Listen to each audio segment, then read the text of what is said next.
All right, everybody, welcome to Math with Grace. Today we're going to be watching a video about Pre-Algebra, Book 804, Lessons 11 through 15. Lesson 11 begins on page 42, and it's entitled Finding Lengths Using the Pythagorean Theorem. Now, we've talked about the Pythagorean Theorem in the past, and now what they're going to do, rather than constantly solving for the hypotenuse, as some of the problems that we did, we're actually going to be solving for a missing leg, possibly, still possibly the hypotenuse, but also possibly a missing leg. So we do that in the normal fashion, okay? For this one, we're missing a leg, right? They've labeled that leg B. So we still have our a squared and we still have our c squared. It's just that as we square those, we want to solve for b by itself. So in this case, we have our 81. It's being added. We're going to do the opposite and subtract it from both sides, which leaves us with b squared equals 40. Well, the opposite of a squaring something is taking the square root. So we take the square root of both sides, and in this case, they want you to give them a decimal answer, which, as you can see by the wavy equal sign, is just an approximation. When we round, we're approximating. So therefore, when we take the square root of b squared and the square root of 40, we get 6.3. So b is approximately, maybe 6.3.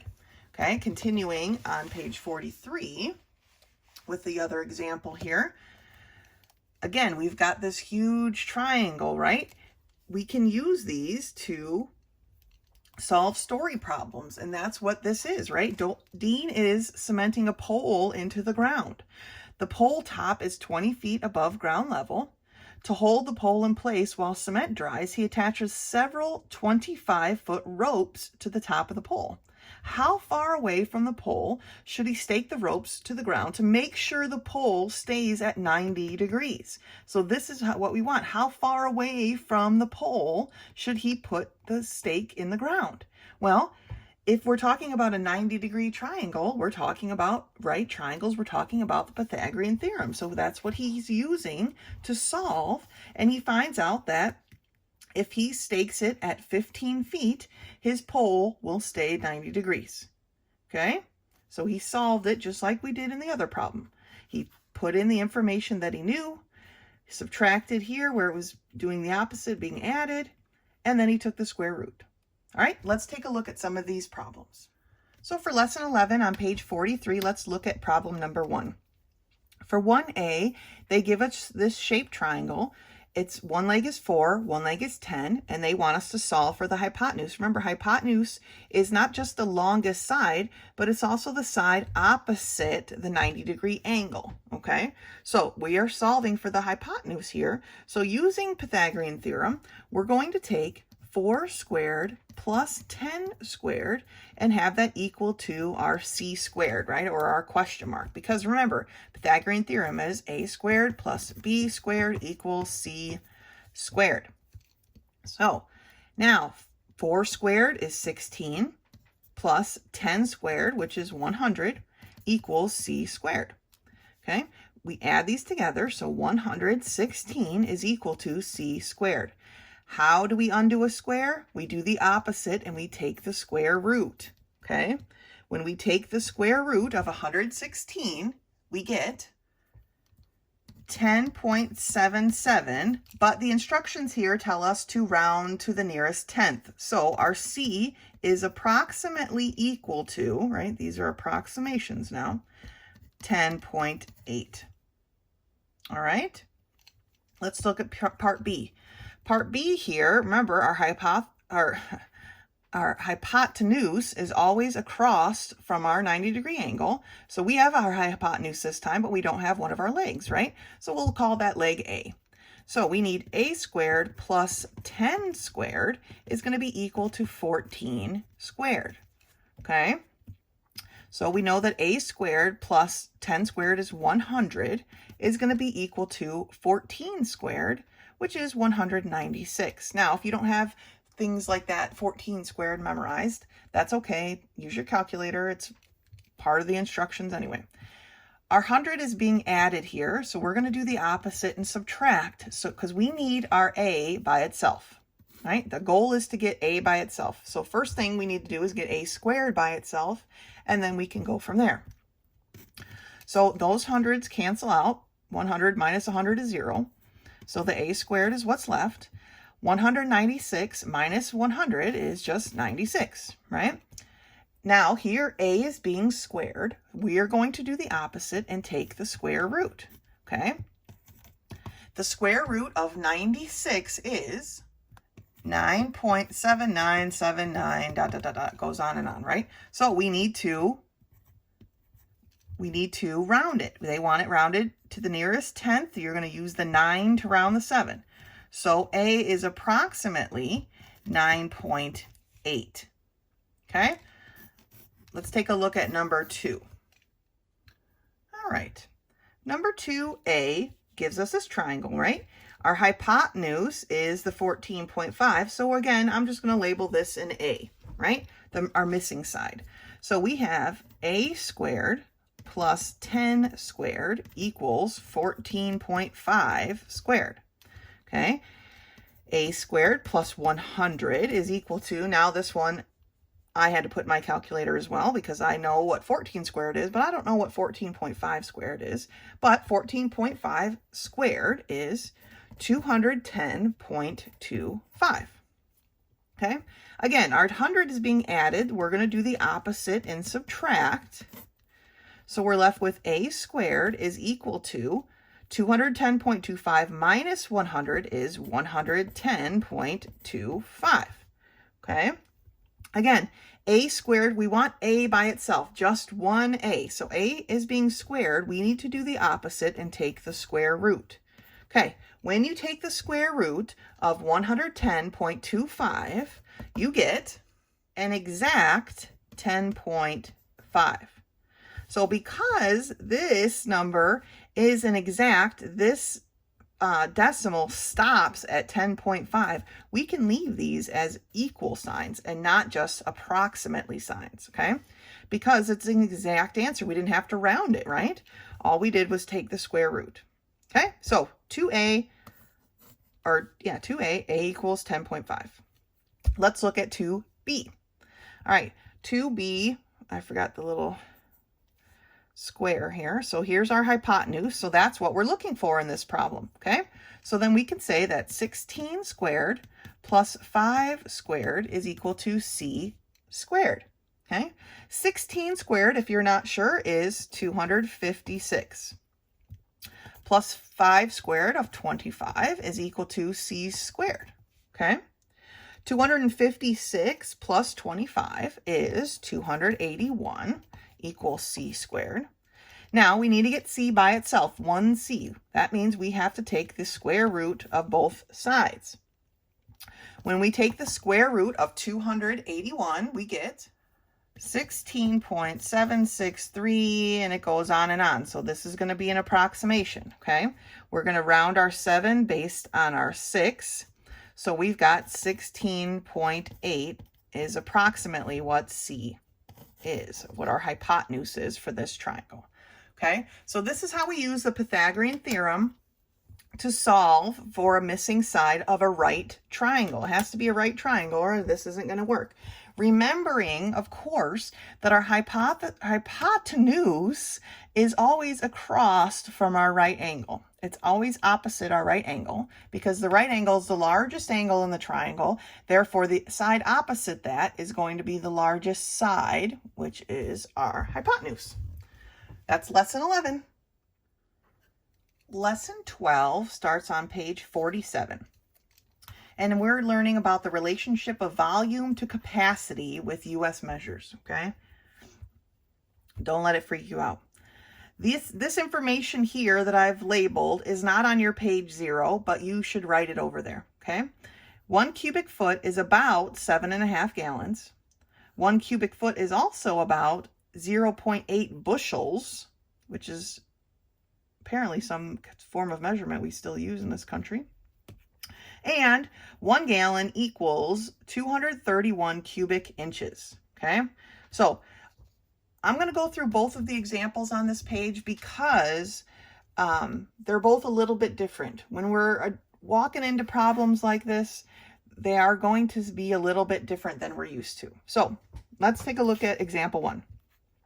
Grandpa Wolf tapped a few maple trees and collected the syrup. He gathered the sap into a barrel 24 inches in diameter.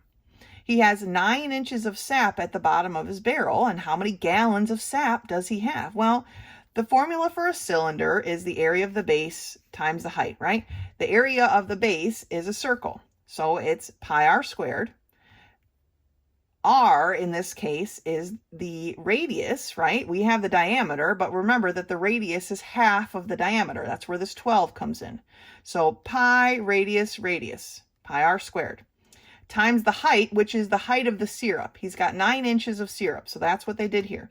So they found out that the volume, so now is in cubic inches, right? Because when we find the volume of anything, it's in units cubed, and in this case, inches. So we now have cubic inches. So the volume, I'm going to just slide up here, the volume of his sap is 4,069.44 cubic inches. Okay, now that he has cubic inches, he knows that for every 1 gallon, there's 231 cubic inches. And this is the conversion that they use. This is not how I would have set it up.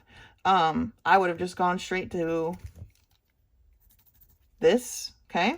We've got this many cubic inches. If we divide it by 231, we'll get our gallons, okay?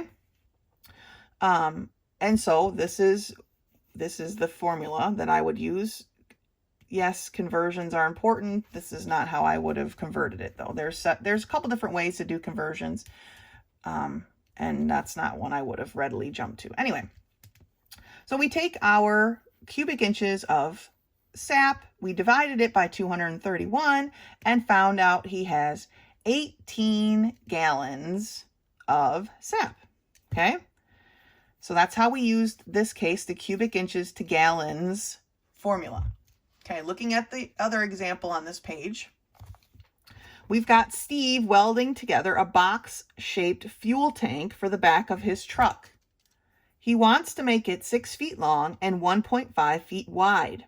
How high does he need to make it so it will hold at least 200 gallons? So I'm not that great at drawing three-dimensional shapes, but he's got this tank here, right?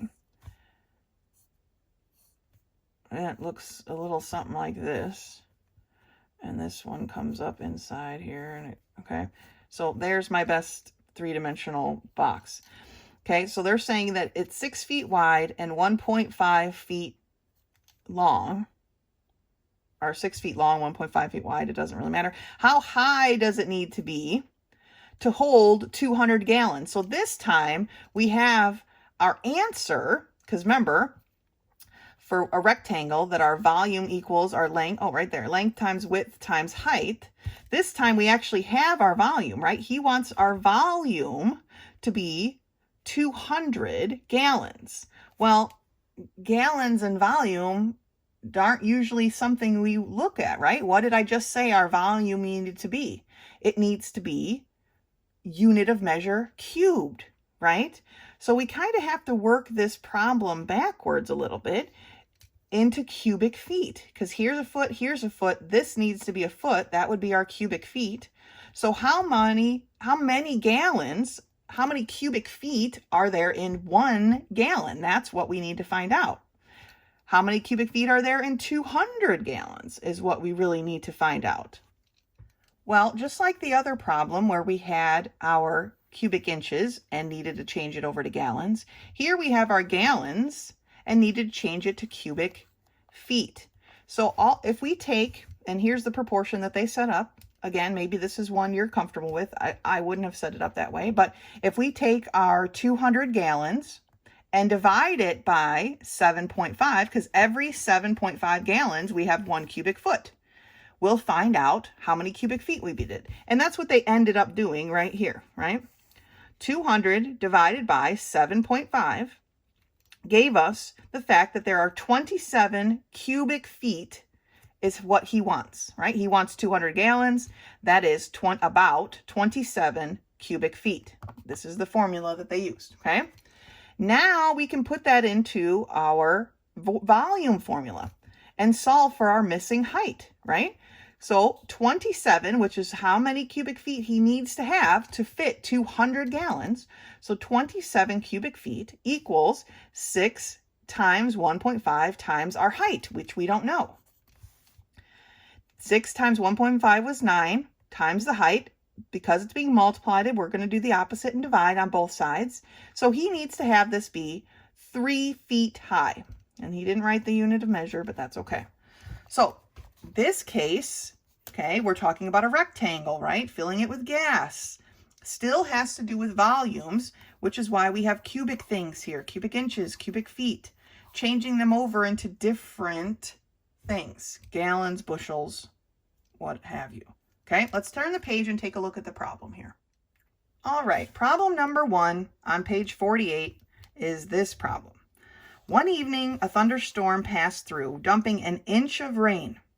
How many gallons of water fell on each acre of ground, and how much did all that water weigh? Well, an acre of ground covers how many square feet? That answer is on your page 0, okay, and the answer is 43,560 square feet, okay? Part B reads, a square foot is blank square inches, okay? Well, how do we figure that out? We'll take 1 foot equals how many inches?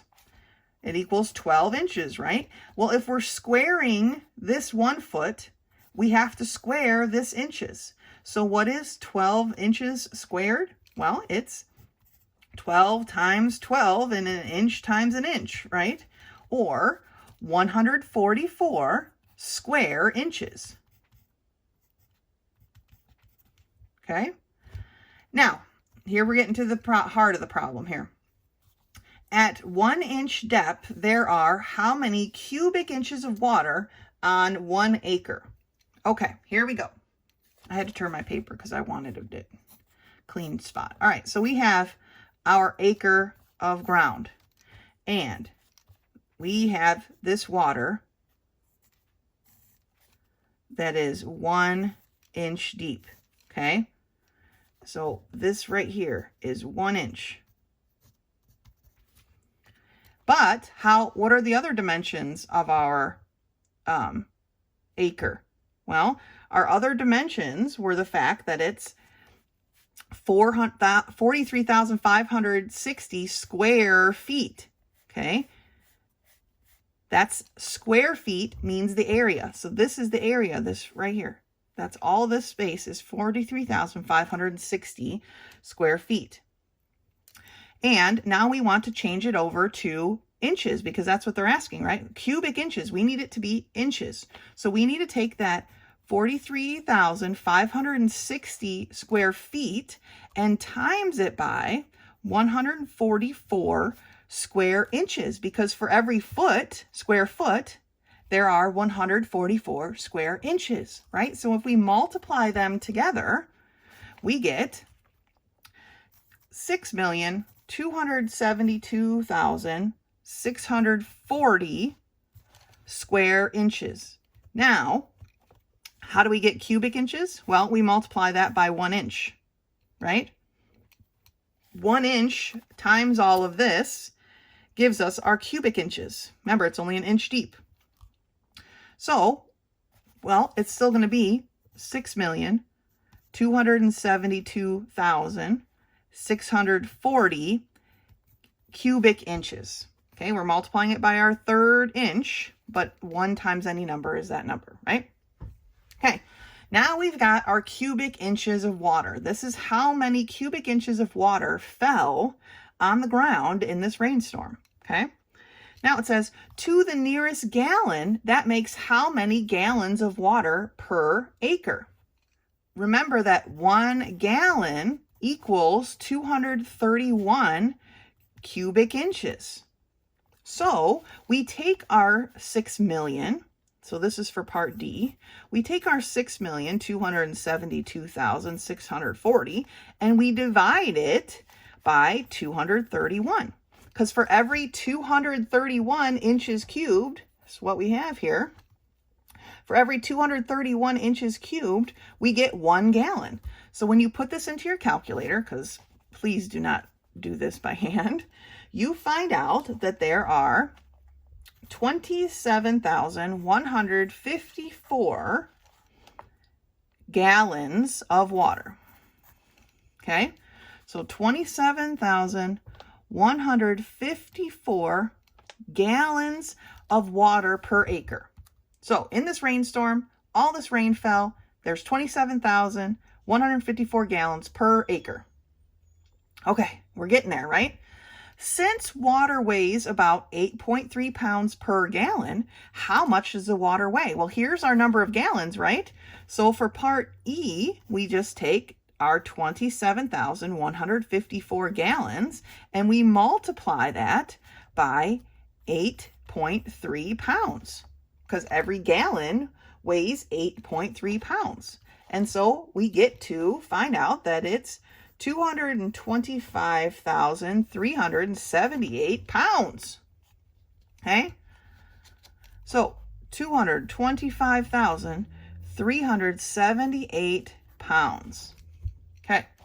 Now we're at how many pounds? That's how much that water weighed. Can you imagine being trapped under that much weight of water? That's what the ground goes through all the time, right? Okay. That's how many pounds we have. And then it says tons. How many tons is that? For part F. Well, if you know your math very well, you'll know that 1 ton equals 2,000 pounds. Okay, that's why Morgan Stark says, I love you 3,000, because Tony said, I love you a ton. And she says, I love you 3,000, because she loves him more, right? So 1 ton is 2,000 pounds. So how many tons do we have here? Well, we have to take our number of pounds, which is 225,378, and divide it by 2,000, because every 2,000 of these gives us 1 ton. And so we find out that we have approximately 113 tons of water. That's a lot of water. Water's pretty heavy. We don't really think about it when it's raining, but water can be pretty heavy. So these are the steps that we went through for this problem. Now, in the original question, it just asked us how many gallons of water fell on the ground and how much did all of that water weigh. Now, the problem then walked us through each part of the step, but in the future, they're not always going to do that. They're just going to ask you the question and expect you to be able to work through the steps. And that's how many you would have needed to work through, right? To get to your answer, your final answer of how much did all that water weigh? It weighed 113 tons, okay? How many gallons was that? It was 27,154 gallons. So as you're walking through these problems, you're working through them. If you come to a spot where you're like, I am not sure what step to take next, please let me know and I'm happy to help you. I don't want you to get stuck on your homework, okay? I'm happy to talk it out with you and so you can get it worked through. All right, otherwise that's lesson 12. All right, lesson 13 starts on page 52. It's my favorite lesson of this video because we aren't going to do it. All right, it's about counting change from a cash register display, and this is not how I would ever teach anyone to count change. So therefore, we are not going to study this. If there comes a time where you need to learn how to count change back, let me know, and I will teach you the correct way. But this is not. No, we're not doing this. Lesson 13. So you can cross it out. Anytime you see a problem like this on a homework quiz or test, please cross it out and know that I don't actually count them on the tests or quizzes. Okay, so that's lesson 13, all done. Now, lesson 14 starts on page 57, and this lesson we will be covering because it's very important. Not that counting change isn't important, but that way that they teach it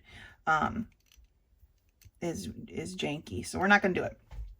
But lesson 14 is our order of operations with grouping symbols, okay? This is very important. Parentheses, brackets, and braces is what we're talking about. Now, parentheses in expressions are grouping symbols, and sometimes there are groups within groups, and we use different types of brackets and braces and parentheses. They can use up to all three of them. But we have to know when we're solving these kinds of problems, we have to start with the innermost group, the one most on the inside. There could be multiple sets of parentheses, brackets, and braces, but we need to start on the one that's inside the most, okay? So here in this example, we've got all of this, okay? But we're starting with what's on the inside here, and we need to remember our order of operations, right? Please excuse my dear Aunt Sally. So parentheses. This is exponents, okay? Exponents. This is multiplication and division, timesing and dividing, and this is adding and subtracting. Now, at multiplication and division and adding and subtracting, they carry the same weight, okay? But always we start with parentheses, and then we follow our order of operations. Please excuse my dear Aunt Sally. PEMDAS. So when we're working with our innermost group, we have to remember that the 8 divided by 2 comes before the 5 plus 8, okay? The division comes before the addition. So 8 divided by 2 is 4. 4 plus 5 is 9, okay? And then they've rewritten the rest of the problem. So now the innermost group is this bracket set, okay? Well, inside this bracket set, this multiplication has more weight. It's more important than the addition part. So you multiply first. 36, or 4 times 9 is 36, and then you add the 4 to get 40. And they drop it down, and each time they drop it down, they throw out the bracket or parenthesis that they had used because they don't need it anymore. Now this portion is the first step, okay? Always parentheses, brackets, braces. That's what the P stands for. So what's inside these braces are what happens next. And inside there, we have a division or an addition. Well, the division comes first before the addition. 40 divided by 5 is 8, plus 3 is 11. That falls down. Now we have no brackets or parentheses left, braces, and all we have is addition. We add, and we're done. Okay, but we've got to follow those steps. Once you fall out of those steps, you add these first and then divide, you're wrong. The problem's wrong right off the bat. Okay, so please, when you're doing your homework, show me your steps. So if there is a problem, I'll find it, right? I can find it and we can make our corrections from there. Okay, let's take a look at some of these problems. All right, let's take a look at number 1. We've got 3 times the quantity. Oh, I don't even know how to read this, honestly. But we know we have to solve the innermost bracket first. We've got our, please excuse my dear Aunt Sally, okay? Innermost parentheses is this right here. So, and I suck at making brackets, or brackets are fine. Braces is what these are called. Unless I have a lot of time. To me, they're so time consuming. So I just make squiggly lines, and because I don't have time to sit here and draw some fancy thing. So 9 divided by, what is 8 minus 5? Well, 8 minus 5 is 3, right? So then we keep writing what else is left over, right? And that's what we're left with. So now we've got our brackets that are our innermost thing. This is our next step, okay? But inside of our next step are 2 operations, and one comes before the other, and that is this division. The division comes before the addition. So what is 9 divided by 3? Well, 9 divided by 3 is 3, correct? Plus 7 is 10. So we're left with 10 minus 15 inside of our braces that I suck at drawing. Okay, so we've got 3 basically times whatever 10 minus 15 is. Well, 10 minus 15 is a -5, okay? 3 times -5 is -15. Now, I know they did 3a for you in the book, but I wanted to walk us through it so we could see it again, because these are very important. If this concept misses you for some reason, you will be struggling from here on out. And so these are important, so I wanted to go through that example. Now let's look at 2b, which it hasn't been done yet, okay? So looking at this whole big problem, what is our innermost? Let's start at the outside and work our way in. Where are our innermost brackets? Well, here's our braces, here's our brackets, here's our parentheses. So this is our innermost equation. That's what we need to do first. And it's just an addition, so we can do it. So we've got a brace and then a bracket, and then we've got a 4 plus 7. Well, 4 plus 7 is 11, right? I'm going to leave the parentheses right now because our 11 is being multiplied by 2, and I don't want to miss that. So no matter how many steps you need to take to make sure you do this problem correctly is fine. So now, moving in, our innermost bracket is here. We need to do those steps first. But there's 2 operations going on in here, and one is more important than the other. One needs to happen first. And the one that needs to happen first is this multiplication. 2 times 11 is what? 22, right? 22 plus 8 is 30. So now we have 30 divided by 10 plus 2. And all of that times 8. So now here is our innermost braces, right? And still we have 2 operations going on. One needs to be done first. And that one that needs to come first is this division. Division comes before addition. So 30 divided by 10 is 3, plus 2 is 5. So we're left with 5 times 8, or 40. Now, if you did not follow these steps, you will not get this answer. We've got to follow our order of operations. Let's turn the page and look at some more of these. All right, number 2 is this big long thing, part A. We work our way in and we find that our innermost parentheses, brackets, braces, is this 8 plus 8, okay? So we've got 7. When it's right next to a bracket or a brace, it means multiplication times all of whatever we're going to find out is in here. Here is my bracket. That's where we're at now. 8 plus 8 is what? It's 16, right? So we've got 16 divided by 8 plus 6 divided by 4 plus 1 and brace, right? Okay, so now our innermost one is this. But again, it's got 2 operations, all right? We've got a division and addition. Division always comes before addition. So we're going to do the division part first. And what does that leave us? Well, it leaves us with 16 divided by 8, which is 2, right? 2 plus 6 is, 2 plus 6 is 8. And I'm putting it back in the brackets because I don't want to miss this division here. Plus 1, squiggly. All right. 8 divided by 4 plus 1 is our next level that we need to work with.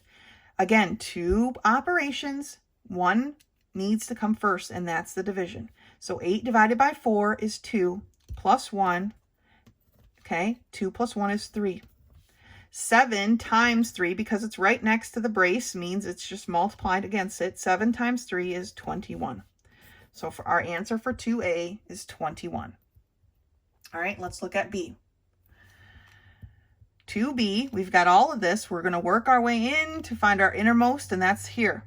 Okay, so brace, bracket, 4 plus 6 is what? I'm going to leave it in the parentheses because it's being multiplied right here.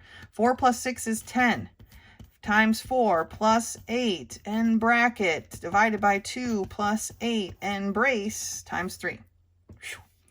Okay, again, our innermost one is what's going on in here, but we've got 2 operations. One needs to come first, and that is this multiplication.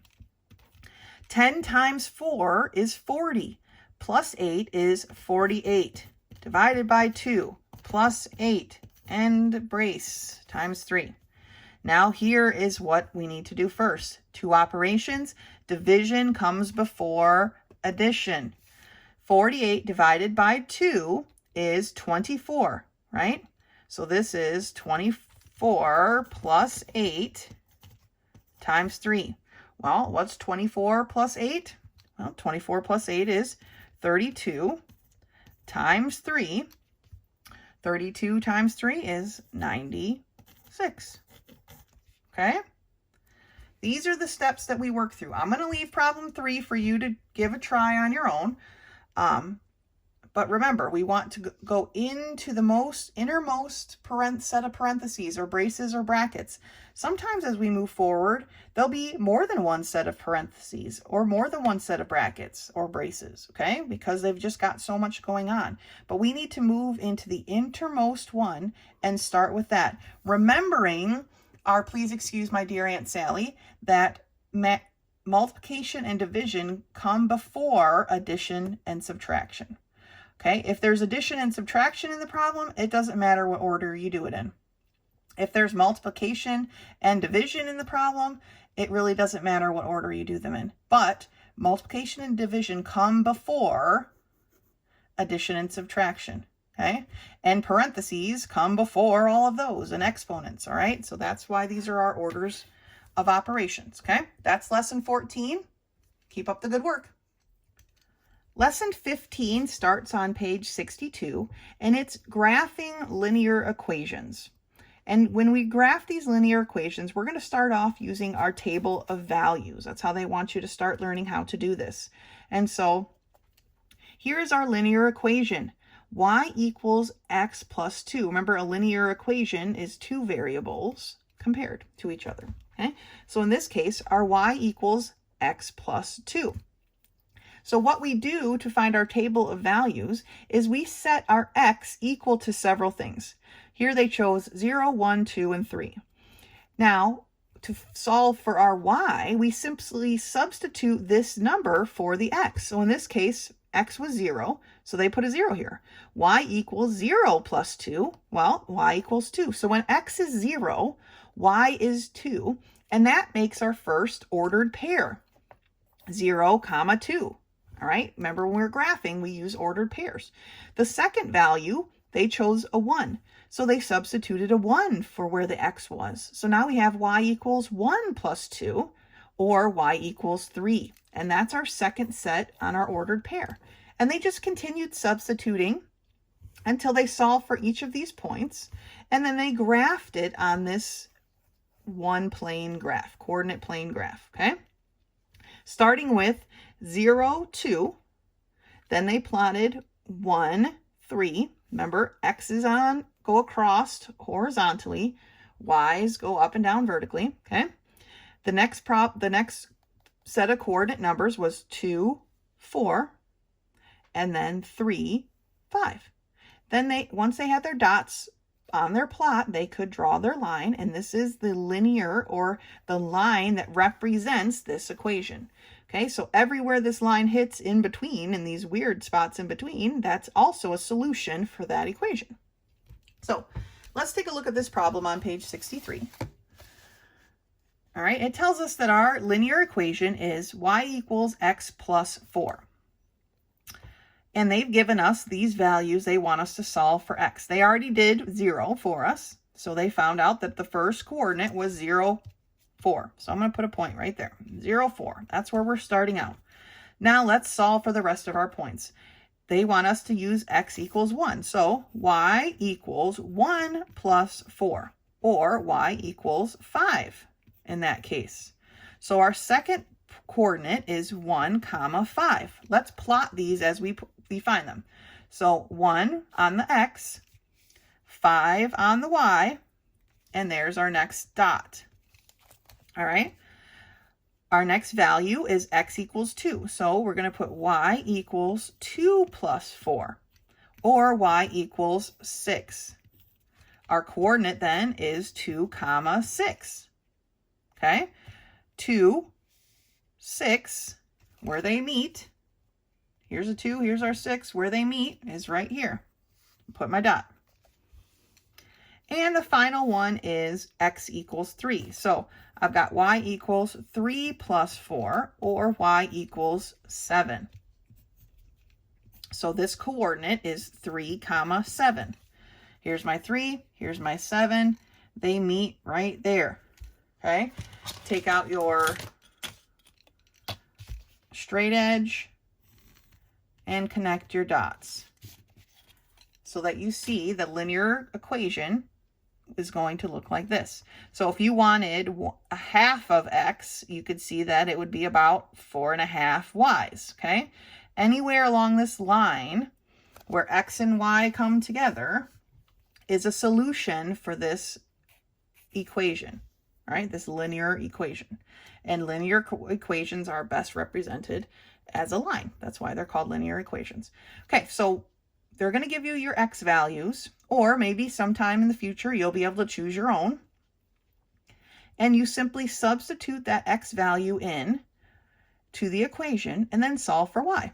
Okay, so when x was equal to 0, y was equal to 4, 0 plus 4. When x was 3, we put a 3 for the x, y was equal to 3 plus 4, or 7. Okay, that is lesson 15. That is the last lesson of this book, but it's also the last lesson of this first semester of pre-algebra. You're doing a great job. Keep up the good work. As always, if you have questions, you know how to get a hold of me. Otherwise, until next semester.